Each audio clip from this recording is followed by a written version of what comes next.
The book fell open to page 93 by accident. Accidents are how truth likes to enter a room.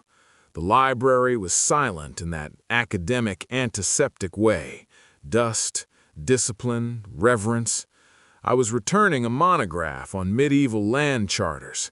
My wife's handwriting bled through the margins like a confession that didn't know it was confessing. His hands on your desk, your ignorance is our foreplay. I stood there, book trembling, pulse disciplined by years of restraint.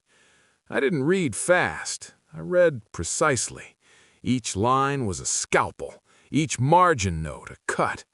My phone buzzed. Thanksgiving plans.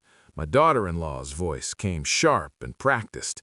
If you want to join, come early, wash the dishes. I smiled at nothing.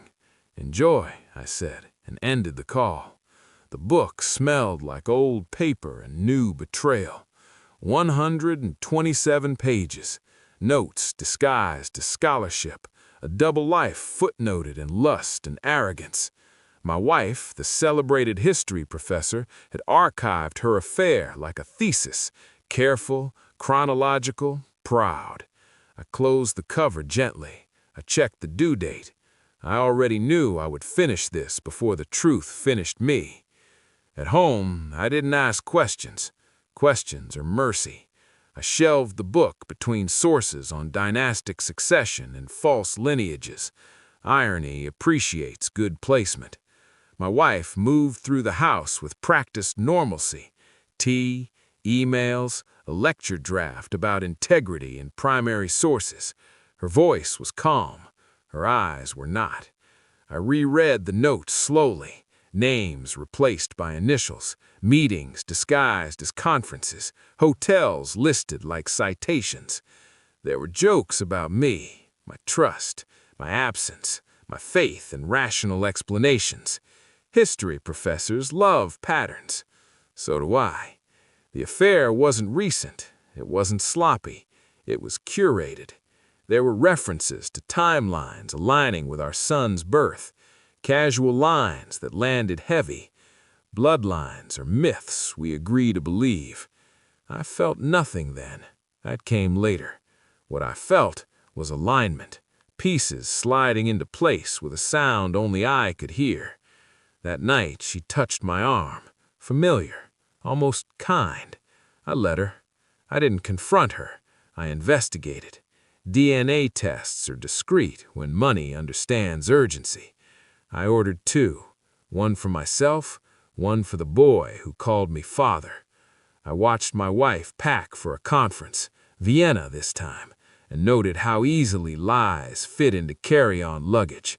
While she was gone, I traced the initials, an academic rival, a man whose work I'd cited, a man whose career depended on reputation. Phone records followed, then travel overlaps, then grants funded by committees my wife influenced. I smiled often. I listened more. The DNA results arrived on a Tuesday. I didn't open them immediately. Control is not denial, it's timing. That evening, photos arrived on my phone. My Swiss villa, finally renovated, the Alps sharp and indifferent behind glass walls. I sent one image to the family group chat. The phone rang 71 times. I did not answer. I opened the envelopes alone. The first confirmed what I already suspected. The second rearranged my internal architecture. The boy was not mine. I waited until my wife returned. I cooked. I set the table.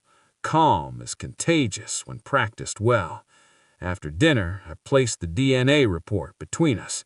No words. Paper has gravity. Her face collapsed in stages. Confusion, recognition, fear. She reached for explanations. I let silence answer. Then I slid the library book across the table, opened to page 93. She cried, loudly, inelegantly. She said my name like it was a rope. I stayed seated. I had already moved the money, the trusts, the endowments tied to her name. I had already sent copies. anonymous, meticulous, to ethics boards and journals. 500 historians would debate footnotes and integrity for years. Her career would become a case study. I told her none of this. Instead, I handed her photos of the villa, proof of a life she would never enter again. She begged. She blamed stress. She blamed me. I stood, collected the book, returned it to my bag. "I know," I said. That was all. I left before dawn. Switzerland is quiet in a way that forgives nothing. The villa was clean, empty, honest. I poured a drink and watched the mountains ignore me. Betrayal doesn't break you. It clarifies you. History, I've learned, is written by those who survive the footnotes. I did more than survive. I edited the record.